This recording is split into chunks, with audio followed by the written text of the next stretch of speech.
Сәлеметсіздер ме? Бүгінгі сабақтың тақырыбы еліміздің топырағы неге мәлім? Табиғаттың құнарлы қазынасы. Қазақстан жері кең табиғатты бай ел. Осы байлықтың ең негізгі топырақ ол біздің өміріміздің тірегі, азық-түлік қауіпсіздігіміздің кепілі. Топырақтың құндылығы мен оны қорғаудың маңыздылығын бірге зерттейік. Топырақтың пайда болуы 500 миллион жылдық тарихы бар, Кембрий дәуірінен бастап. Шамамен 500 миллион жыл бұрын жер бетінде алғашқы жұқа топырақ қабаты пайда бола бастады. Сосын барып үздіксіз процесс пайда болды. Топырақ, су, ауа, жылу, өсімдіктер мен микроағзалардың миллиондаған жылдар бойы үздіксіз әрекеттің нәтижесінде түзілген күрделі табиғи құрылым. Өмірдің бастауы. Яғни бұл құнарлы қабат өсімдіктердің өсуіне, жануардың мекендеуіне негіз болып биосфераның дамуына жол ашты. Топырақ дегеніміз, яғни табиғаттың тірегі ол. Қазақстанның кең байтақ жеріндегі топырақ түрлерінің сан алуандығы оның географиялық орналасуы мен климаттық ерекшеліктеріне байланысты. Әр топырақ түрі өзіндік құндылыққа ие. Топырақтың құрылымы мен құнарлығы. Қара топырақ еліміздің 9,5%-дан 34%-ға дейінгі аумағын алып жатқан ең құнарлы топырақ түрі. Сонымен қатар шірінді гумус. Бұл бізде органикалық заттарды, әсіресе шірінді мен кальцийге бай, бұл топырақ өсімдіктерінің тез өсуіне қолайлы жасайды. Құрылымдылық. Құрылымды топырақта су мен ауа оңай өтеді. Бұл өсімдік тамырларының дамуына қолайлы жағдайда туғызады, ал құрылымсыз топырақ құнарсыз болады. Келесі бізде Қазақстандағы топырақ түрлері мен зоналарына тоқтайтын болсақ, бұл жерде орман дала зонасы солтүстікте орналасқан. Орман және дала өсімдіктері аралас кездеседі. Қара топырақтар басым. Дала зонасы еліміздің негізгі бөлігін алады. Қара қоңыр және ашық қара қоңыр топырақтарға тән.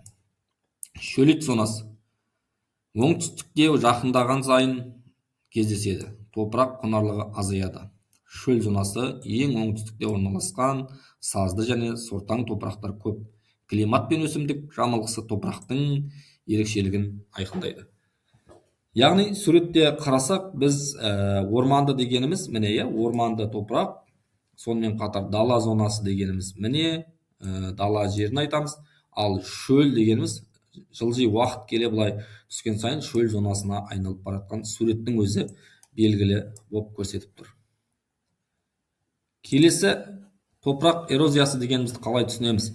Табиғат пен адам әрекетінің сынағы бұл. Су эрозиясы. Нөшер жаңбырлар мен еріген қар сулары құнарлы топырақ қабатын шайып өзендер мен көлдерге апарып тастайды. Ол яғни су эрозиясы дегеніміз осы.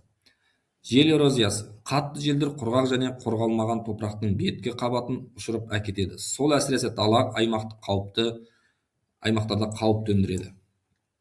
Адам әрекеті дегеніміз дұрыс емес ауыл шаруашылығы әдістері орманды кесу және жайылымдарды шамадан тыс пайдалану эрозияны күшейтеді.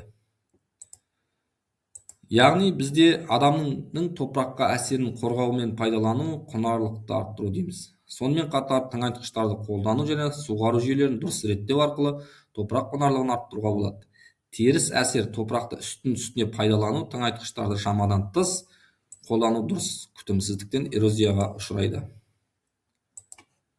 Қазақстанның топырағын қорғау қорықтар мен ғылыми зерттеулердің әсерінен пайда болады. Яғни Қазақстанда топырақты қорғау мақсатында бір қатар қорықтар мен ұлттық парктер құрылған. Мысалы, үстірт және барсакелмес қорықтары шөл және шөлейт зоналарының ерекше экожүйелерін сақтап қалуда маңызды рөл атқарып отырады.